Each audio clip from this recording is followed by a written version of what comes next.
Yeah, if a partner is threatening to unalive himself whenever you try to leave, you need to leave. You need to leave.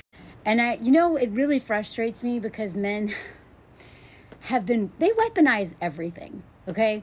Everything. And one of the things that they're doing is weaponizing the men's mental health crisis. And it's not just men, men are not the only ones who do this, by the way. But I'm going to speak from my own personal experience. And also, I know a lot of women who have dealt with this. But in general, anybody, no matter what gender, who threatens to unalive themselves anytime you talk about breaking up, that person is emotionally abusing you. They're holding you hostage, and you need to get out of that situation. My ex did this. Thank you for this comment, because the last video was about men who are bored, men who have nothing going on, and they make you their whole life. This is one way that they will hold you hostage, because they have nothing going on and nothing to live for, and they're not working on themselves, and a lot of them have a lot of trauma and end up being like narcissists and just really sick people, and they're not getting any help. Or even if they claim to be getting help, their idea of help, whatever. You are everything. Everything hinges on you. These are the very same men who are going to cheat on you, by the way. Ones who threaten to unalive themselves are going to cheat on you, most likely. And before I go into any of the rest of this, I actually lost my cousin to schmuicide. And it is something that me and my family will never fully get over. And he never threatened it. He never talked about it. He quietly planned it for a long time and then jumped off the tallest bridge in America. And all of his stuff was on the mail on the way home. Like, he had it all planned out. These men who threaten this, they're probably not going to do it. If they do it, they're going to take you with them. So if they are truly schmuicidal and they use that to keep you in that relationship, they actually might take their own life, but they're going to take you with them, which is why you have got to get out of it. The first time I actually did break up with my ex, all day long, blowing up my phone. I'm going to jump off the bridge. I don't know what it is bridges and men, but this was a bridge in New Mexico, in Taos, New Mexico, that's actually famous or infamous for all of the people who jump. They've actually tried to put nets under it. They've tried to come up with solutions to keep people from being able to carry out that plan, and nothing seems to work. And so when anyone mentions that bridge in Taos, everyone knows what they're talking about, and everybody knows that is something that people do. Even mentioning it triggers something in you. All day long, that day that I tried to break up with him after he became physically violent, threw a TV at me, threw my stereo at me, and one of my friends had to come and take all of his stuff and basically follow him around all day. He was still blowing up my phone. I'm gonna jump. My friend said that he was nowhere near that bridge. So it was all a lie anyway. And honestly, I would be willing to bet that he went over to another friend's house after, he finally wasn't being followed around by my friend. He was probably playing Xbox.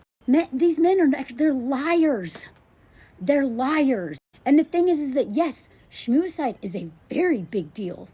And I take it very seriously. One of the things that makes me so mad is men who refuse to work on themselves and actually question their entitlement and their selfishness and their need for domination and need for control over women, and who won't deal with that, and they won't deal with all of their own trauma, end up becoming a menace to society, especially to women and children, and then use the conversations around men's mental health crisis to keep you trapped. So they actually use the pain and suffering of other men to scare you into staying with them. I would tell anybody, if a man is threatening them, call their bluff. Not like, okay, go do it. Hand it off to someone else. Hand it off to professionals. You cannot save that person. It's not your job. Most of the time, especially if you're being exploited by that person, they're just saying that to scare the crap out of you, especially if you have serious codependency issues like I did. I was willing to put my own life on the line out of fear of his life. And this is why, especially if you're really codependent, decentering men under patriarchy is it's life or death for us, because we will literally die trying to save men from themselves when we can't. And it's not our job. But even no matter how hard we try, we will lose ourselves and even lose our lives trying to save these men. And they know it, and they exploit it. It was a big wake-up call when my friends were like, you are literally in danger. This man has essayed you. He has almost unalived you, and you're still more worried about what's going to happen to him when you leave?